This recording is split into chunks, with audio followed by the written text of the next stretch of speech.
I arrived at the job today at 3/19/2017. When I got there, I was told this pony had jumped the breast bar twice and they need to call 911 on the highway to get him off the breast bar. And he did it again, and last time he went under the butt bar, was able to get somewhere with another horse, and then it took him an hour, and then they had to walk him home. So, worked him a little bit on the simulator very briefly, and then here's the owner showing that he stalls out, and I take over right here. So just holding steady pressure, and when he comes forward, release the pressure. And give him a pat. When working with him, this footage here is all uncut. Nothing's edited except when the camera person moved from one side to the other and it got a little shaky. But this is all pretty much real time. I did not tape the owner loading him at the end after I had him going somewhat decent. She loaded him, stalled out a little bit, and she was able to get him right on in less than a couple minutes. We did not lock him in because my recommendation and her thoughts too was load him in a stock trailer since he's already shown that he can jump that breast bar, and go under a butt bar. Since the horse trailer is meant for a larger horse, it's a lot easier for a smaller horse to go under it. A large horse can, but obviously a lot easier than a small guy. I'll run my hand down here.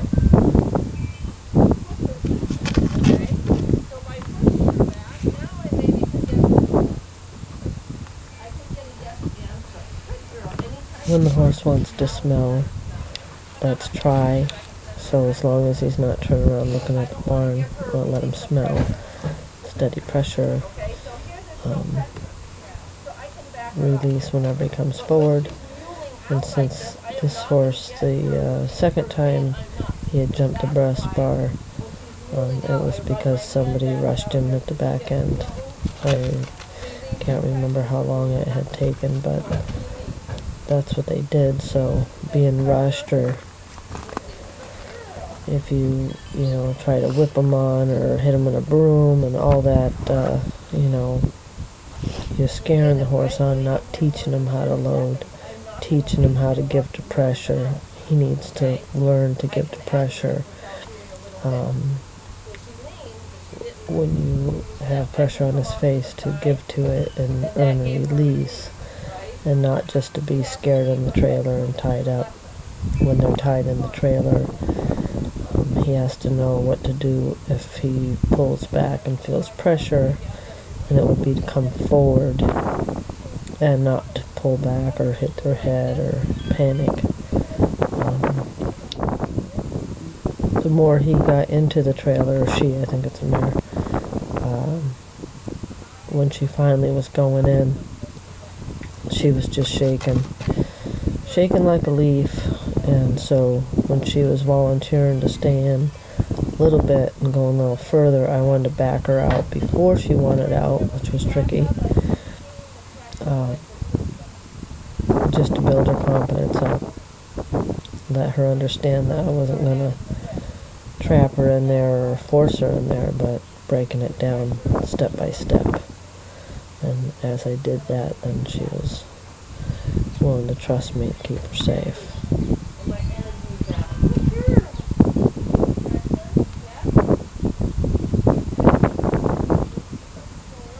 It all has to do with timing and release of pressure. I pet her from her wither to her bum when she's coming forward, because I don't want them just associating the whip with a sting. It's a tap, tap, tap. When they come forward, the tapping stops and they get rubbed from wither to bum. And because she is a short animal, I could have done better with a shorter dressage whip, because it wasn't too effective with the length of it, but it did work. Equipment is everything. The tools are everything. Tools that you can handle. And if you can't handle them, you need to practice with them away from the trailer to get handy with your timing. I've been doing this a lot of years, so my timing's pretty good.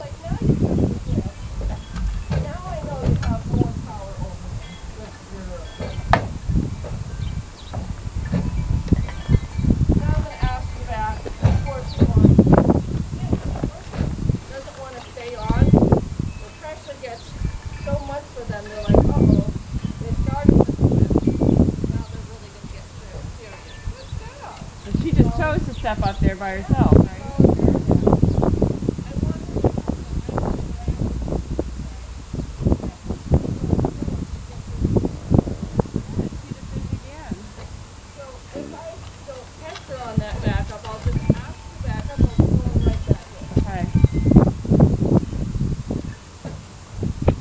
When the horse did go in and do something for me, I occasionally gave her a treat. I never hold it out in front of their nose and say, "Come on, horsey," because they'll eat that and run off. So after they give the pressure, I might give them something, whether it's a piece of hay or a horse cookie. But I'm not coaxing them with the food. I'm not one to give too many treats, but for traumatic accidents or traumatic events on the trailer, and for a horse that doesn't load, it's usually had a traumatic event, or somebody pulled its head when it was going backwards and it hit its head. All this really scary. So I like to give them something for doing something, giving the pressure, but never coaxing them in, as I said, because you don't want them walking in just because there's a treat waiting for them. You want them giving to pressure and actually leading for you and stepping up on command for you.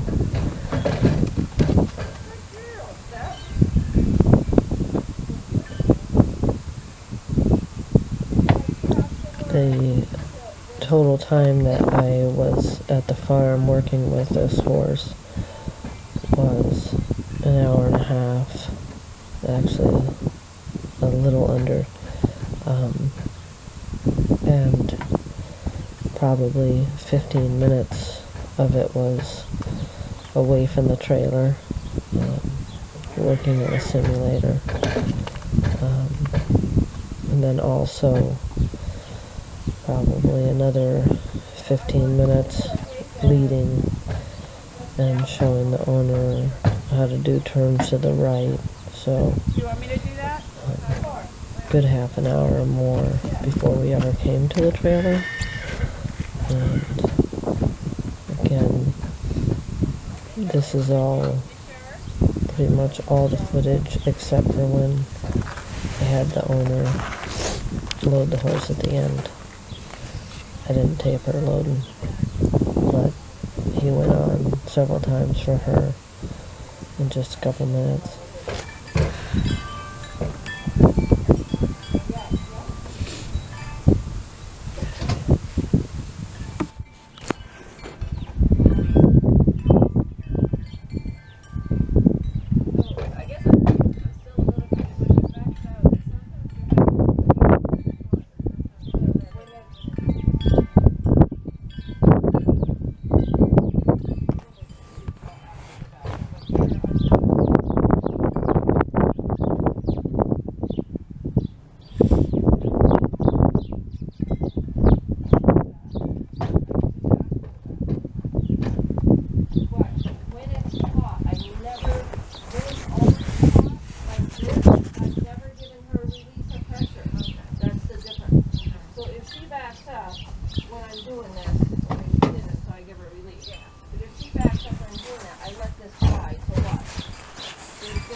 Yeah, we're just gonna cut it in a minute. So I don't want you there.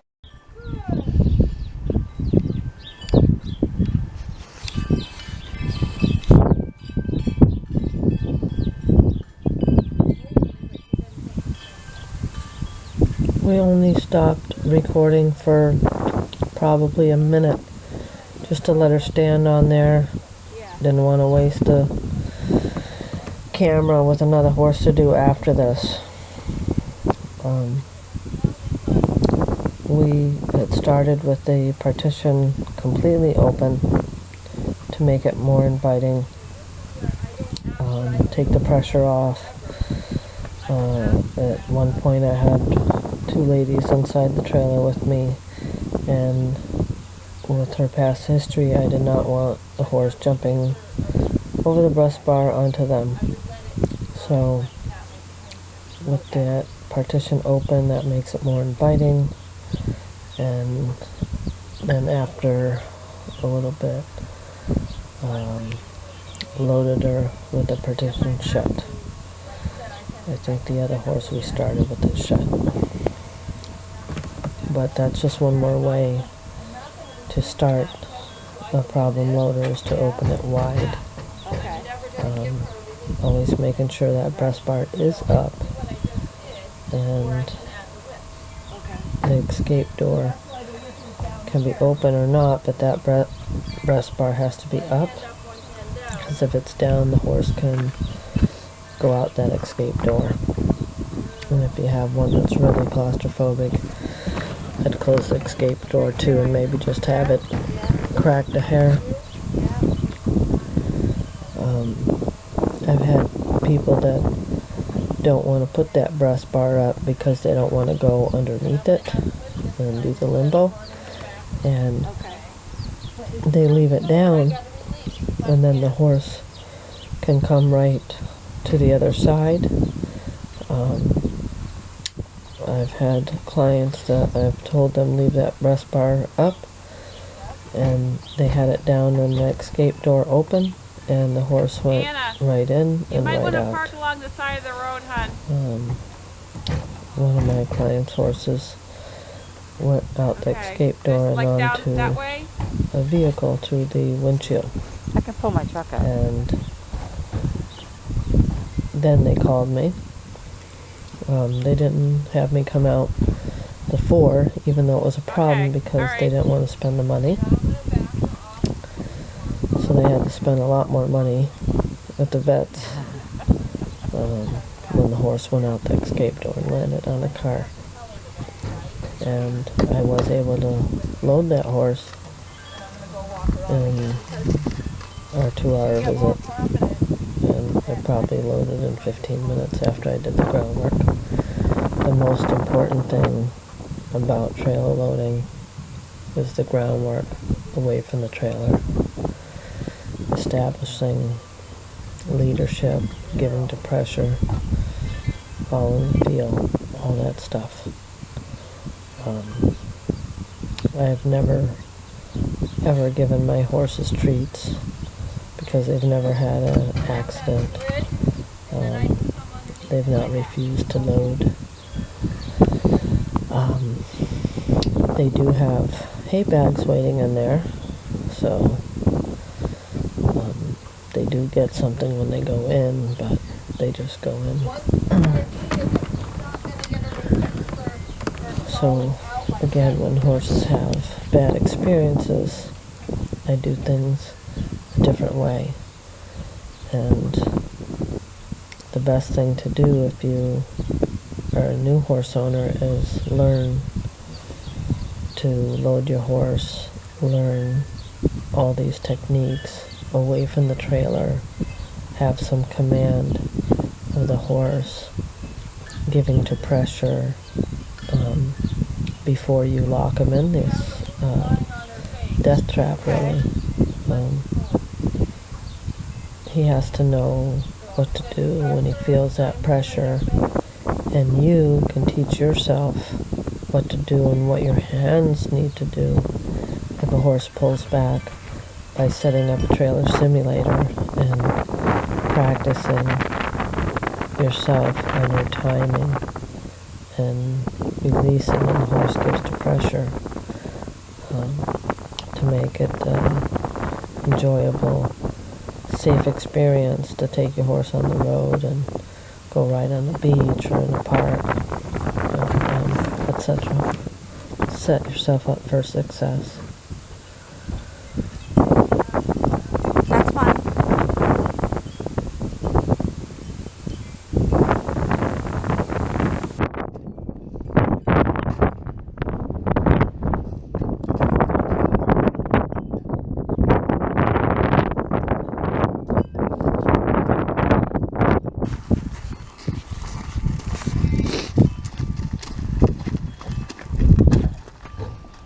So right here, steady pressure, release.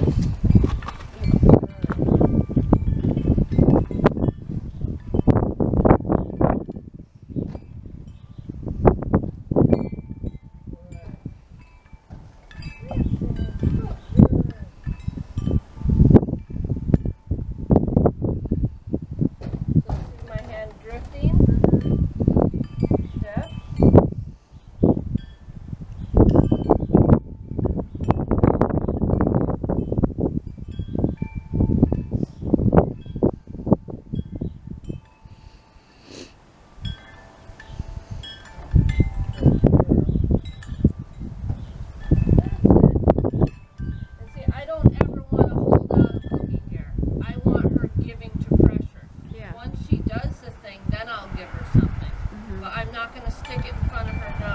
Right. Good girl. For the pressure, I gave her something. Okay. Because it's scary for her. She's had bad experiences in here, so it's like, it's a lot for her. Step.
Gets in front of my face, foot goes upside down.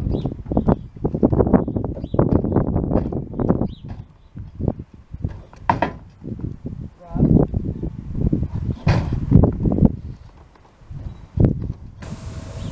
This was our go at self-loading. Even with our partition over, she was small enough to where she felt she can kind of turn around. I went on the trailer with her after her not wanting to load and being really nervous again. She's like, you go first. So that happens a lot, where a horse, you'll get them walking on, but then when you send them in, expect them to go in without you, they don't want to go. So a lot of times I'll go with them a few more times. You gotta be really careful that they don't run you off the ramp, because you can get hurt. You can get run over. And so you gotta block their head when they want to come to you. Make sure they understand that on the ground, away from the trailer, that they can't get in your space and move you, that you're the one that moves them to the right. And then they'll be less likely to run you over. So we did a little while, and eventually got her in, but I went in with her a few times to give her confidence. She had a lot of try. In the footage earlier, since it's a little far away for safety, she was literally shaking. Her front legs were shaking, trembling, because she was so afraid of being in that trailer. So we have to have some understanding for them and sympathy, but still give them good direction.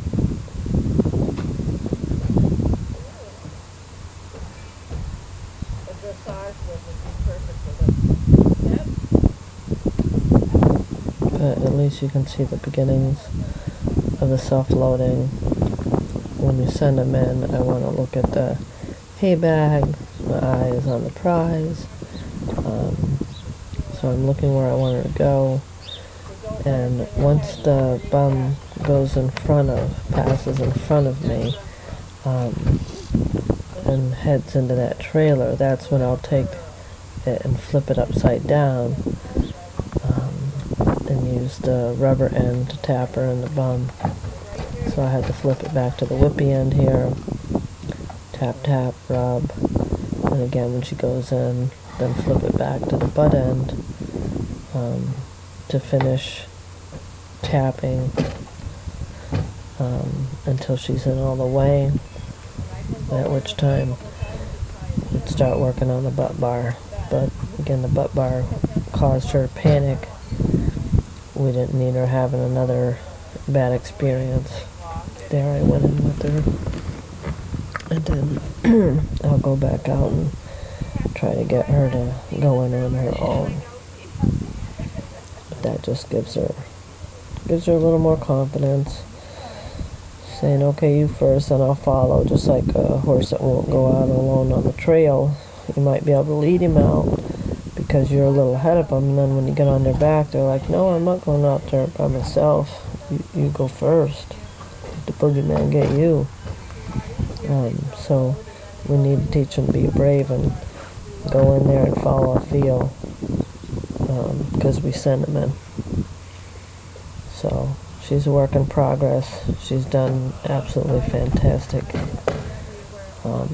especially where she had started from, not being able to load at all and having to be walked home, and then her previous bad experiences. She did really good, and her owner did really well with her, after I did as well.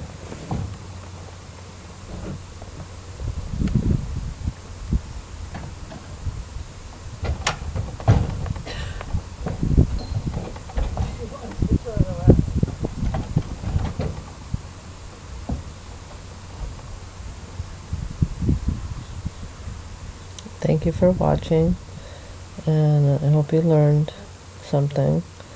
Just a picture of her owner loading the horse, me watching, and that's about it.